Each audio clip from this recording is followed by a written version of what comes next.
Friends, कैसे हैं आप सभी लोग। आज का टॉपिक बहुत ज़्यादा मायने रखता है, यानी कि मेरी जितनी भी फीमेल फ्रेंड्स हैं उनके आजकल इतने फ़ोन्स आ रहे हैं और वो इतनी सारी प्रॉब्लम्स उनके सामने होती हैं कि पूछिए मत। उन सारी प्रॉब्लम्स को मद्देनज़र रखते हुए मैंने ये वीडियो बनाया और इसके जो पॉइंट्स हैं वाकई फ्रेंड्स बहुत ज़्यादा यूनिक है। सो इस वीडियो के एंड तक मेरे साथ बने रहिएगा।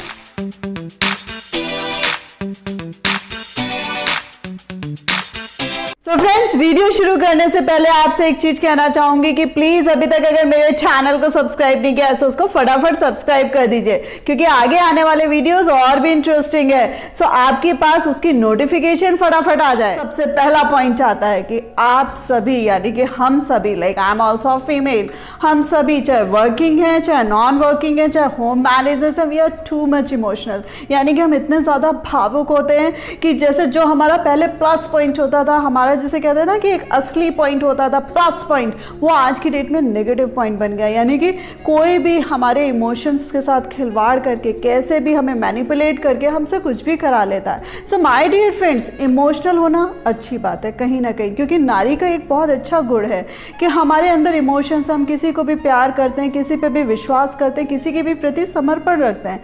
द सेम वे आपको ध्यान रखना है कि ये जो इमोशंस हैं उनको आपको कंट्रोल करना भी आना चाहिए।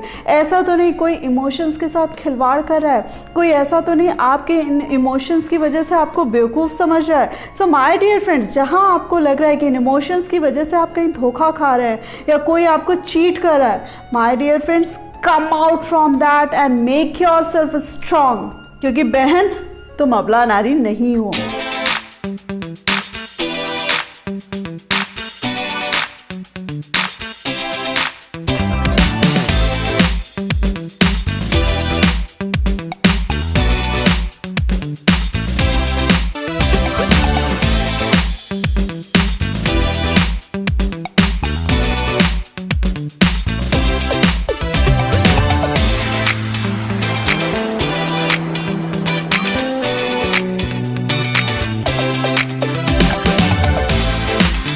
जो पढ़ी लिखी भी है ना, वो भी आज की डेट में पता नहीं क्यों अपने आप को गुमा ही बैठी हुई है। चाहे उन्होंने ग्रेजुएशन करा हो, चाहे मास्टर्स करा हो, चाहे इवन देन इंजीनियरिंग करी हो, वो पता नहीं क्यों कि अगर चार दीवारी में आ गई हैं, घर के कुछ काम करने लगती हैं, तो उन्हें लगता है कि यही अब दुनिया है। जो पढ़ाई लिखाई उसको तो भुला ही बैठती हैं। गलती से भी वो अपनी एजुकेशन को, अपनी जो नॉलेज होती है उसको अपडेट नहीं करती। ये यहाँ आपकी सबसे बड़ी भूल होती है। और उसी के साथ साथ कुछ मेरी ऐसी फ्रेंड्स हैं जो किसी कारणवश पढ़ाई लिखाई नहीं कर पाई। सो उनके साथ भी ये दिक्कत है कि भाई जब उठो तब सवेरा है, कुछ तो कुछ करो। यानी कि आपके घर में बच्चे हैं, नहीं कुछ है तो टीवी है, नहीं कुछ है तो न्यूज़पेपर आ रहा है। कोई ऐसा पढ़ा लिखा शख्स जिसकी हेल्प से आप अपने आप को पढ़ा लिखा सकती हैं, आप अपने आप को एजुकेट कर सकती हैं। और उसी के साथ साथ फ्रेंड्स, जो फ्रेंड्स मेरी कि कोई आगे कोई और जॉब नहीं कर सकती हैं जस्ट बिकॉज ऑफ दैट कि वो पढ़ी लिखी नहीं है। सो खाली पीले आप बैठने के कि लाइक हम तो बेकार है, हमसे कुछ हो नहीं सकता है, रियल मीनिंग अबला नारी। सो रादर देन अपने आप को कोसने के, परिस्थितियों को कोसने के, दूसरों को कोसने के कि लोग हमारे साथ गलत कर रहे हैं, माय डियर फ्रेंड्स प्लीज़ इन चीज़ों से ऊपर उठिए और देखिए कि भाई कौन सा हुनर आपके अंदर है। खाना बना लेते हो कि सिलाई कढ़ाई कर लेते हो कि बहुत अच्छे कोई यूनिक सी चीज़ बना पाते हो, पेंटिंग कर पाते हो, डांस कर पाते हो, गाना गा पाते हो, कोई भी ऐसी चीज़, अपनी कोई भी ऐसी स्किल को उभारिए ज़रूर। और फ्रेंड्स, एक चीज़ और मैं बात बोलूँ, आज की नारी के साथ ये भी दिक्कत है कि भाई आप अपने लुक्स के लिए दूसरों से क्यों इजाज़त लेते हो कि भाई मैं ये ड्रेस कैरी करूँ कि नहीं करूँ। हाँ, कुछ चीज़ों में, कुछ जगहों पे हमें ये ध्यान रखना पड़ता है कि जहाँ पे बड़े बुजुर्ग हैं या जहाँ पर जिस तरीके की जगह हमें वैसे ही कपड़े कैरी करने पड़ते हैं। But it's the same way अपने आप को स्मार्ट बनाओगे कि नहीं बनाओगे, कि भाई किस तरीके के कपड़े पहन रहे हो, कि घर पे हैं सो आपने जैसा कैरी कर लिया सो वो चलता है, एटीट्यूड चल रहा है। सो अपने आप को स्मार्टी बनाओगे कि नहीं बनाओगे, अपने आप को गुड लुकिंग बनाओगे कि नहीं बनाओगे, कोम करा है कि नहीं करा है, चेहरा संवारा है कि नहीं संवारा। बस आप ये चाहते हो कि आपको दूसरे प्यार करें। अरे भाई, अपने चेहरे को भी तो इस लायक बनाए, खुद को बनाए भी तो ऐसे कि दूसरे की नज़र आप पे टिके। फ्रेंड्स, बोला मैंने सरकास्टिक अंदाज में है, इससे डिनाई नहीं करूँगी, लेकिन please work on your looks.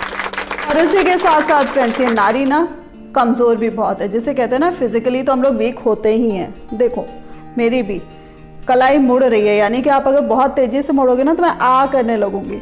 सो ये सारी चीज़ें, हम लोग फिजिकली वीक हैं और इस चीज़ को मानो, इमोशनली तो वीक है ही है, द सेम वे कई बार ना हम लोग मेंटली भी वीक हैं। सो फिजिकली वीक अपने आप को जो उसको कैसे उबारना है कि भाई कहीं ना कहीं कुछ ना कुछ चीज़ें सीखो, सेल्फ डिफेंस की चीज़ें सीखो, कैसे अपने आप को कभी कोई दिक्कत में फंस जाओ, कभी कोई डेंजर आ जाए, सो कैसे अपने आप को प्रोटेक्ट करना है, चीज़ों से कैसे बाहर निकालना है, आना बहुत ज़रूरी है फ्रेंड्स, ये चीज़ आनी बहुत ज़रूरी है। My dear friends, we all are not physically weak, हम लोग बर्थ देने की अपने आप में क्षमता रखते हैं, we all are the mothers. So friends, अपने अंदर ये जो पार है उसको हमेशा ध्यान रखिएगा कि आप बहुत ज़्यादा अच्छी हैं और आप फिजिकली बहुत स्ट्रांग हैं।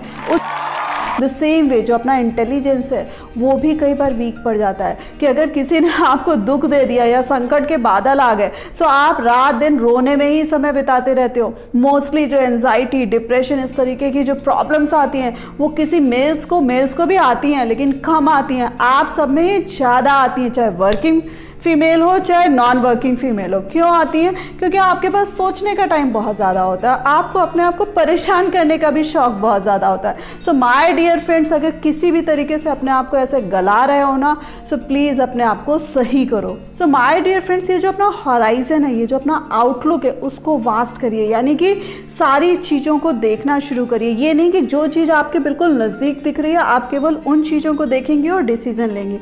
आपको अपनी दूरदृष्टि रखनी है और सारी चीज़ों को देखने की क्षमता अपने अंदर क्रिएट करनी है। और फ्रेंड्स, इसी के साथ साथ इसमें एक चीज़ और मैटर करती है कि हम डिसीजंस नहीं ले पाते, हम सोचते रह जाते हैं कि दूसरे क्या कहेंगे, या गलत हो गया तो क्या होगा, पता नहीं लोग हमारे ऊपर कोई एलिगेशंस ना लगाने लगे। सो ये जो डर है, ये जो इनसिक्योरिटीज़ हैं, please come out from that. और कई बार हमें ये भी डर लगता है कि अगर हमने गलत को गलत बोला अपने घर में ही, इनफैक्ट, सो ऐसा ना हो कि हमें घर से ही निकाल दिया जाए, या ऐसा ना हो कि हम दूसरों की नज़रों पर गिर जाए। सो माय डियर फ्रेंड्स, बात करने का सही तरीका, भगवान जाने मैंने कितने सारे वीडियोज़ बना रखे हैं, प्लीज़ उनको देख लीजिए। बात करने के सही तरीके के साथ गलत बात को गलत कहना सीखे, चाहे गलत किसी और के साथ हो रहा हो और चाहे गलत आपके साथ हो रहा हो। प्लीज़ गलत को गलत कहने की क्षमता अपने अंदर हमेशा रखें। और कहीं भी कोई भी गलती से आपको इमोशनली, मेंटली, फिजिकली किसी भी तरीके से परेशान कर रहा है या आप परेशान हो रही हैं, सो प्लीज़ उनके भी सोल्यूशंस हैं और अपने आप को उस स्थिति से भी उबारिए। इसी के साथ साथ friends, last but not the least, हम लोगों की जो आदत होती है, हम सारी फीमेल्स की, कि हम लोग ना दूसरों पे डिपेंड करते हैं। वर्किंग फीमेल भी होती हैं, वो कहीं ना कहीं इमोशनली किसी पे डिपेंड कर रही होती हैं, यानी कि उन्हें लगता है कि जब भी वो कभी परेशान हो रही है, जब भी कोई दिक्कत आ रही है, तो उन्हें कोई संभालने वाला चाहिए, और ये चीज़ उनके साथ हमेशा होती है। द सेम वे जो नॉन वर्किंग है, जो घर पर रह रही है, उनके साथ दिक्कत क्या आएगी? वो अर्निंग नहीं होती, उन्हें छोटी छोटी चीज़ों के लिए, छोटी छोटी ज़रूरतों के लिए दूसरों का मुँह देखना पड़ता है। इवन देन कई फैमिलीज़ मैंने ऐसी देखी, कई फीमेल्स की स्थिति ऐसी देखी कि जिनके पास 100 रुपए भी खुद के नहीं होते। अगर फैमिली को ऊपर से देखो तो फैमिली बहुत फ्लरिश है, बट उनके पास अपने खुद के खर्चे के लिए पैसे नहीं होते, यानी कि अगर उन्होंने खुद भी कुछ गलती से उनके पास पैसे हैं और खर्च भी कर दिया तो भी उसके उन्हें 100 एक्सप्लेनेशन देने पड़ते हैं। सो माय डियर फ्रेंड्स, अपनी ये जो स्थिति है, सो ऐसा नहीं है कि आप कुछ कर नहीं सकती। सो आपको पहली चीज़ अर्निंग होना भी बहुत ज़रूरी है, और दूसरी चीज़, अगर पढ़ी लिखी नहीं है सो अपने अंदर के हुनर तलाशिए कि किस तरीके से आप अपने आप को अर्निंग बना सकती हैं और किस तरीके से अपनी जो स्थिति है उसको बेहतर बना सकती हैं। और फ्रेंड्स, इसी के साथ हमेशा ध्यान रखिए कि अगर आपके साथ गलत हो रहा है सो प्लीज़ आवाज़ ज़रूर उठाएं। और आवाज़ उठाने के 3 स्टेप्स हैं कि सबसे पहली बात, जो व्यक्ति आपके साथ गलत कर रहा है उससे बोलें कि गलत कर रहा है। दूसरी चीज़, अपने आसपास के लोगों को भी बताएं कि आपके साथ गलत हो रहा है। तीसरी चीज़, अगर तब भी आपके साथ अच्छा नहीं हो रहा है या चीज़ों से आप निकल नहीं पा रहे हैं, सो प्लीज़ सारी सोसाइटी को बताइए कि आपके साथ गलत हो रहा है। और इसमें कहीं भी कोई शर्म लिहाज मत करिए कि आप दूसरों को बताएंगे सो आपके साथ कुछ गलत हो जाएगा या लोग आपके बारे में क्या सोचेंगे। प्लीज़ गलत के खिलाफ आवाज़ ज़रूर उठाएं। माय ऑल डियर फ्रेंड्स, इस वीडियो का मकसद केवल यही था कि आपको हर लिहाज से स्ट्रॉन्ग बनाना। So my dear friends, please अपने आप को स्ट्रॉन्ग ज़रूर बनाइए। और मेरे पॉइंट्स अगर आपको अच्छे लगे हैं सो प्लीज़ इनको लाइक करना मत भूलिएगा, अपनी लाइफ में इनको इम्प्लीमेंट मत करना मत भूलिएगा, और अपने फ्रेंड्स के साथ शेयर करना मत भूलिएगा। और जिन फ्रेंड्स ने अभी तक मेरे चैनल को सब्सक्राइब नहीं किया सो प्लीज़ सब्सक्राइब कर दीजिएगा। So thanks a lot for giving me this much time.